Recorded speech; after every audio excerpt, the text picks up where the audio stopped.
Hello students, हम लोग शुरू कर रहे हैं अपना एक नया अध्याय जिसका नाम है बेंथम। पश्चिमी राजनीतिक विचारों के क्रम में बेंथम का नाम भी काफ़ी पॉपुलर है और इसकी पॉपुलरिटी का कारण है उसका उपयोगितावाद का सिद्धांत। बेंथम का जन्म इंग्लैंड में हुआ था। इसका सामान्य परिचय मैं आपको दे देती हूँ कि बेंथम का जन्म इंग्लैंड में 1748 ईस्वी में हुआ था और 1832 ईस्वी में इनकी मृत्यु हो गई। और इनको उपयोगितावाद के जनक के रूप में इनका महत्व बना हुआ है कि ये उपयोगितावाद के जनक थे, ये इनकी पहचान थी। और इनकी प्रमुख पुस्तकें जो थी वो डिफेंस ऑफ यूजरी और शासन पर कुछ विचार भी इनकी प्रमुख पुस्तकों में से एक है।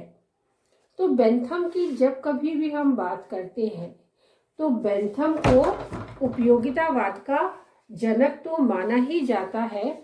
और इस उपयोगितावाद में उन्होंने कहा कि जो चीज़ हमारे लिए ज़रूरी है या जो चीज़ हमारे लिए आवश्यक है वो क्या है, वो ईश्वर ने दो स्वामियों के अधीन हमको रखा है।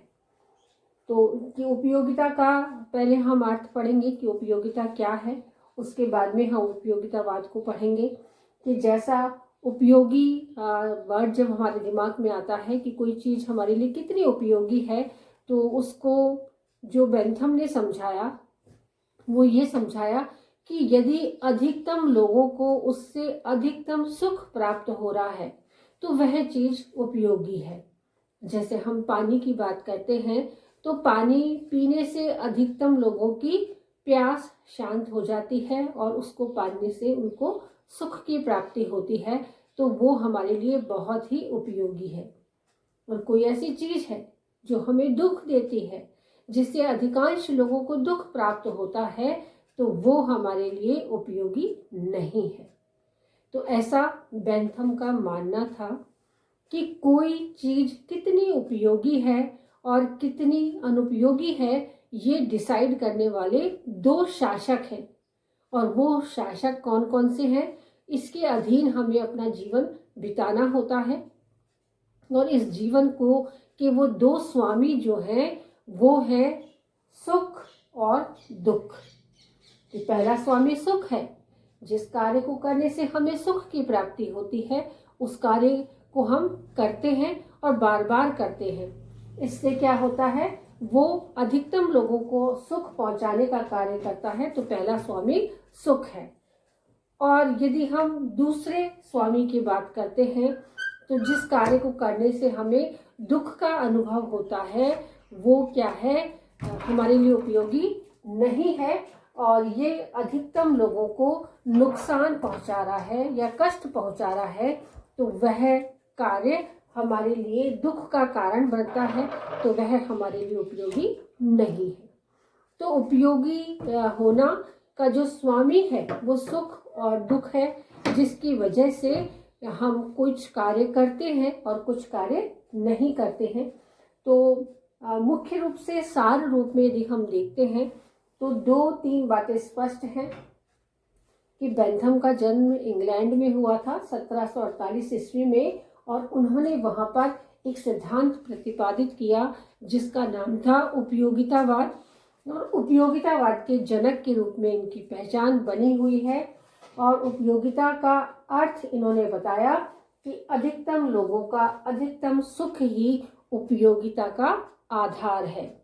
और इसके लिए उन्होंने ये समझाने का प्रयास किया कि उपयोगिता का जो सिद्धांत है वो सुख और दुख दो चीज़ों पे डिपेंड करता है कि मनुष्य को ईश्वर ने दो शासकों के अधीन रखा है, दो स्वामियों के अधीन रखा है, वो है सुख और दुख। तो ये इसकी प्रारंभिक भूमिका है जिसे आज हम विस्तार से पढ़ने जा रहे हैं। तो बेंथम ने जो अपने विचारों में इतनी अधिक उपयोगिता शब्द का प्रयोग किया, वो उपयोगिता क्या थी, किस रूप में इन्होंने इसे अपने विचारों में मुख्य स्थान दिया और किस रूप में अपनी कोटेशन के माध्यम से ये समझाने का प्रयास किया कि उपयोगिता क्या है। तो बेंथम की कोटेशन को हम लोग पढ़ लेते हैं कि प्रकृति ने मानव जाति को सुख और दुख नामक दो महत्वपूर्ण स्वामियों के शासन में रखा है। हमें क्या करना चाहिए, हम क्या करेंगे, यह केवल वे ही निश्चित करते हैं। एक मनुष्य अपने शब्दों द्वारा उनके शासन से बचने का बहाना भले ही करे, किंतु वह सदैव ही उनके अधीन रहेगा। कि मनुष्य हमेशा से ही सुख और दुख के स्वामियों के अधीन रहता है। हमें क्या करना है और हम क्या करेंगे, यह केवल वे ही डिसाइड करते हैं। कौन? सुख और दुख। तो बेंथम ने अपने समय में प्रचलित जो नैतिकता की धारणाएं थी उनका खंडन किया और उपयोगितावाद को मानव जीवन का आधार बनाया। बेंथम के अनुसार ईश्वरीय इच्छा प्राकृतिक विधि या अंतरात्मा के अनुकूल कह दिया जाता था। ईश्वरीय इच्छा प्राकृतिक विधि या अंतरात्मा के संबंध में प्रामाणिक रूप से हमारे द्वारा कुछ भी नहीं कहा जा सकता, इसलिए ये धारणाएं निरर्थक है। अतः बेंथम ने उपयोगितावाद का अर्थ आनंद बताया और आनंद का अर्थ था अधिकतम लोगों का अधिकतम आनंद ही उपयोगितावाद का मूल सार है। कि बेंथम ने उस जमाने की जो नैतिकता के सिद्धांत थे उस नैतिकता के सिद्धांतों को उसने निरर्थक बताया कि हम बहुत सारे कार्य ऐसे कहते हैं ईश्वर की इच्छा है, इस विधि की प्राकृतिक विधि के अनुसार ही हमें ये कार्य करने होते हैं, या फिर कई बार हम अपनी अंतरात्मा की आवाज़ यही थी कि हमें ऐसा करना होगा। इससे क्या होता है कि हम बहुत सारी ऐसी निरर्थक बातों को भी अपने जीवन में महत्व दे देते हैं, जिसकी वजह से हमें कई सारे दुख उठाने पड़ते हैं। ऐसा बेंथम के विचार है। तो ईश्वरीय इच्छा, अंतरात्मा की आवाज या प्राकृतिक विधि, मतलब ईश्वरीय विधि का विधान ही यही है जो बात हम भारत के लिए कहते हैं। तो ये सारी बातें क्या है? निरर्थक है। किसने कहा? बेंथम ने कहा। क्यों कहा? कि इन सब की हमारे पास कोई प्रामाणिक जानकारी नहीं है। कहाँ है ईश्वर, कहाँ है उसकी प्राकृतिक विधि और कहाँ है हमारे पास वो अंतरात्मा जिसे हम देख कर ये कह सकते हैं कि हमारी को ये कहा जा रहा है और हमको ऐसा ही करना है। बल्कि ये हमारे विचारों में वो सारी चीज़ों से हमें दूर करता है जो वास्तविकता से हमें दूर ले जाता है। तो वो इस सिद्धांत को, इस नैतिकता के सिद्धांत को उसने खंडन किया कि हम भाग्य के भरोसे या ईश्वर की इच्छा मानकर बहुत सारे दुखों को स्वयं आमंत्रित कर लेते हैं। इसलिए इस नैतिकता का वो खंडन करता है और वो ये कहता है कि हमारे जीवन में उपयोगिता ही मुख्य चीज है और उस उपयोगिता के माध्यम से ही हमें अपने जीवन को सारमय बनाना है। और इस उपयोगिता का जब उन्होंने परिभाषित करने का इसको प्रयास किया तो उपयोगिता का अर्थ आनंद से बताया। आनंद यानी जीवन में आनंद, जिस कार्य को करने में हमें जीवन में आनंद अनुभव होता है और वो अधिकतम लोगों को होता है, सिर्फ एक को नहीं, दो को नहीं, या कुछ वर्ग विशेष या जाति विशेष के लोगों को नहीं, बल्कि अधिकतम लोगों को यदि सुख की प्राप्ति होती है तो वह व्यक्ति जो कार्य कर रहा है वो उपयोगी है। और जिस कार्य को करने से हमें दुख का अनुभव होता है या दुख की प्राप्ति होती है वो क्या है? हमारे लिए उपयोगी नहीं है। तो ये है उपयोगितावाद का सिद्धांत कि अधिकतम लोगों का अधिकतम सुख क्या है? उपयोगितावाद है और यही इसका सार है। तो बेंथम ने इस उपयोगितावाद को समझाने के लिए मुख्य अपना जो फोकस था, उसके विचारों का मुख्य फोकस था सुख और दुख। तो बेंथम का मानना था कि ये दो मुख्य स्वामी हैं, सुख और दुख, जिनकी वजह से ही हमें जीवन में सारी चीजें जो हमारे जीवन में आती हैं वो इन दो स्वामियों के अधीन हमें रहना ही पड़ता है।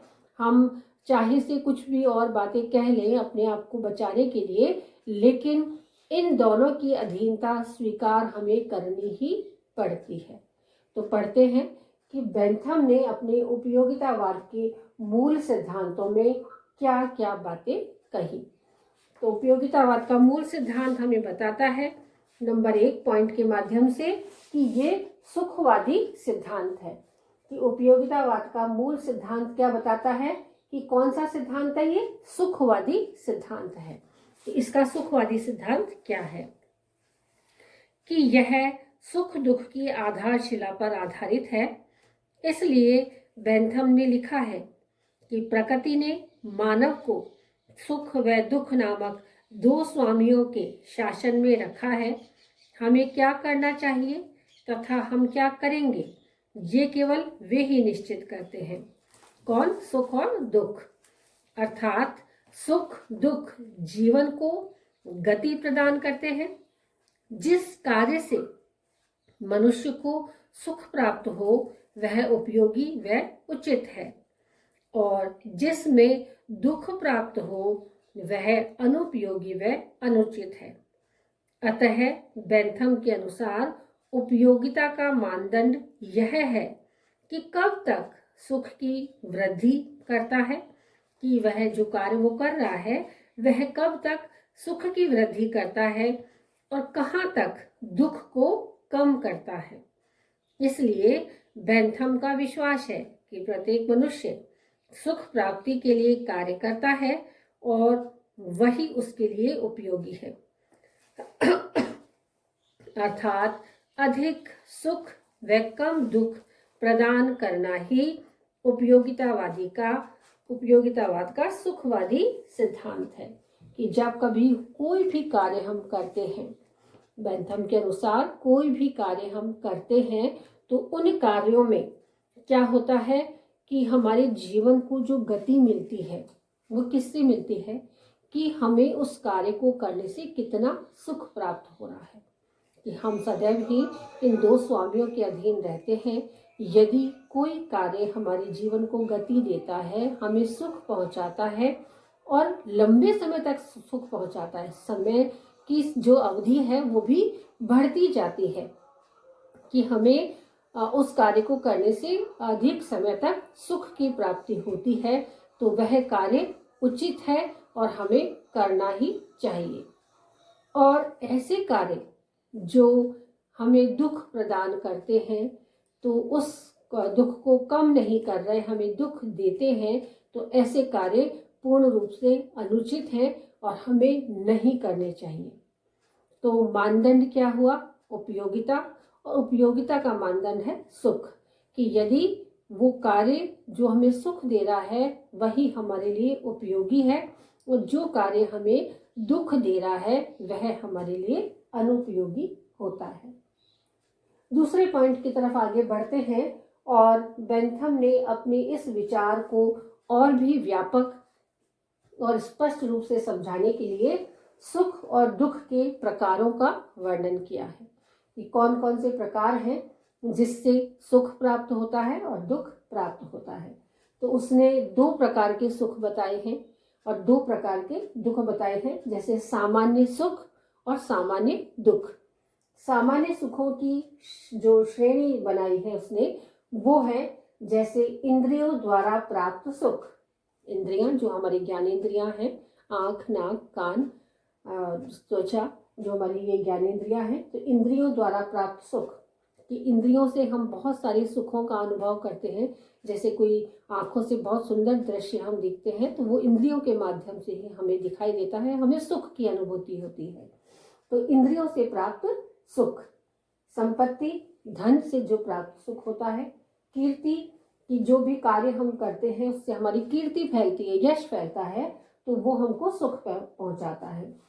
दक्षता कि यदि हमने किसी कार्य को करने में दक्षता हासिल कर ली, कि स्पष्ट रूप से हम दक्ष हो गए, उस कार्य में प्रवीण हो गए, तो वो हमारे सुख का कारण बन सकता है। यदि बहुत अच्छे मित्रता यदि हमारी किसी से है तो वो भी सुख का कारण है। हमारा उत्तम चरित्र भी सुख का कारण है। यदि हमारे पास शक्ति है तो वो भी सुख का वजह है। यदि हम पवित्रता को मानते हैं तो वो भी सुख की का ही एक मुख्य कारण है। बुद्धि हमारी प्रखर है तो वो भी एक सुख का कारण है। यदि हम कल्पना करते हैं किसी अच्छी बेहतर चीज़ों की तो वो भी सुख का कारण है। आशा हम किसी से रखते हैं तो वो भी सुख है।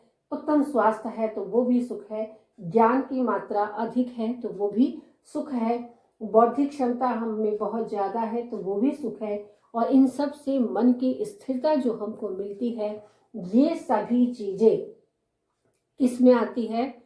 सामान्य सुख की श्रेणी में आती है बेंथम के अनुसार।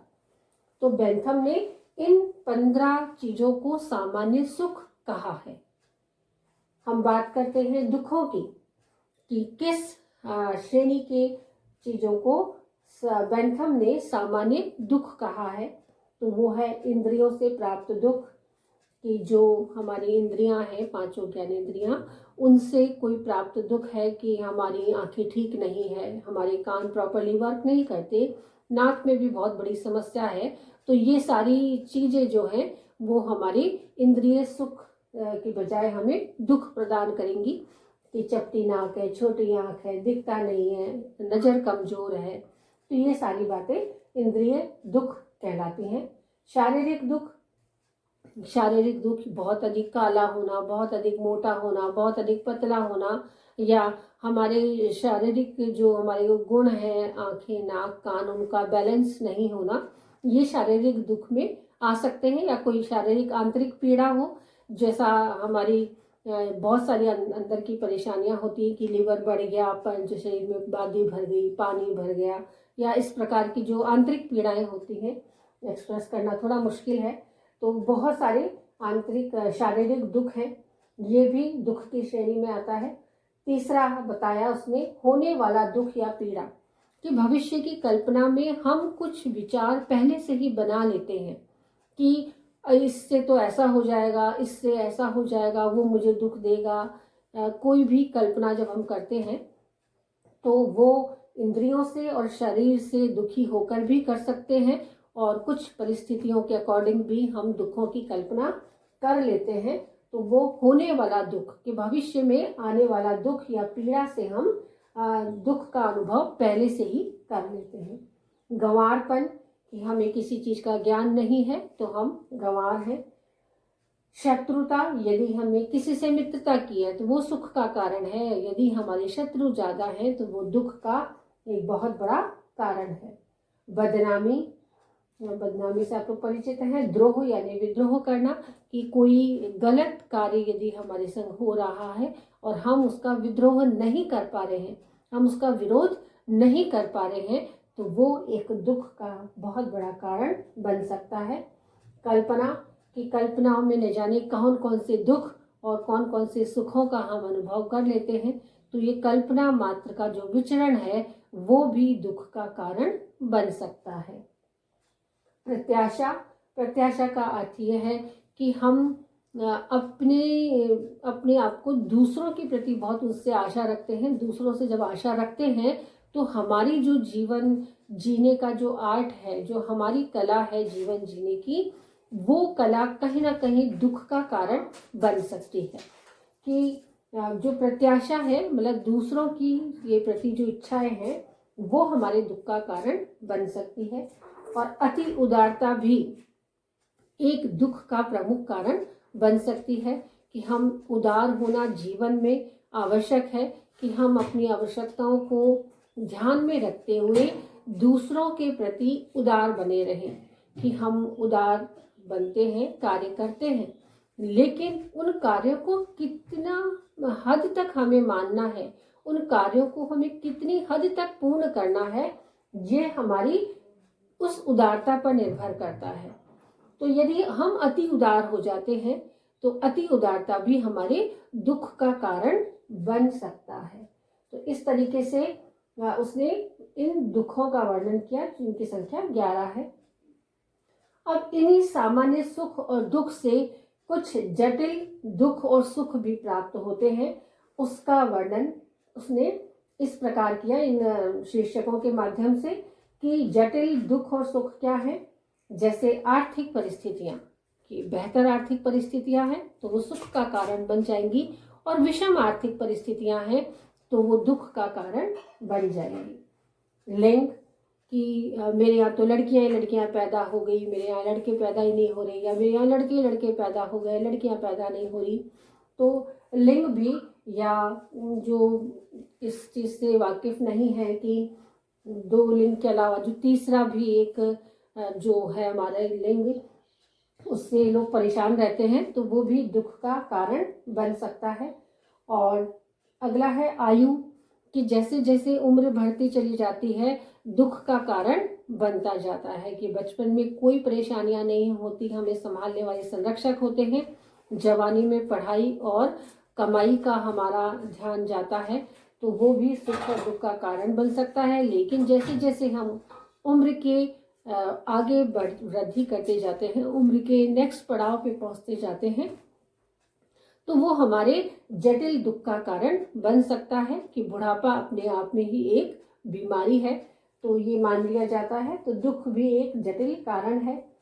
पद, कि हमें किस पद पर हम कार्य कर रहे हैं, तो यदि उच्च पद है, शक्तियां हमारे पास है, तो वो पद सुख का कारण है। और यदि पद है और उसके पास शक्तियां नहीं है तो हो सकता है वो पद दुख का कारण बन जाए।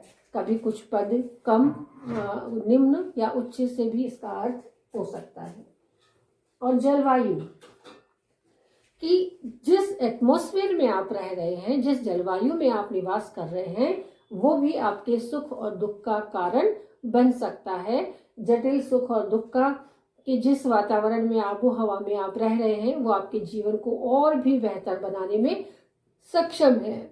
और कुछ ऐसी आबो हवा होती है जहां पर दम घुटता है, जीवन जीना दुष्कर नजर आता है, वो जटिल दुखों में शामिल है। तो इस तरीके से आज हमने बेंथम का उपयोगितावाद पढ़ा, जो हमें ये समझाने का प्रयास करता है कि सुख और दुख जीवन में दो महत्वपूर्ण स्वामी हैं जिनके अधीन अपना जीवन जीते हैं।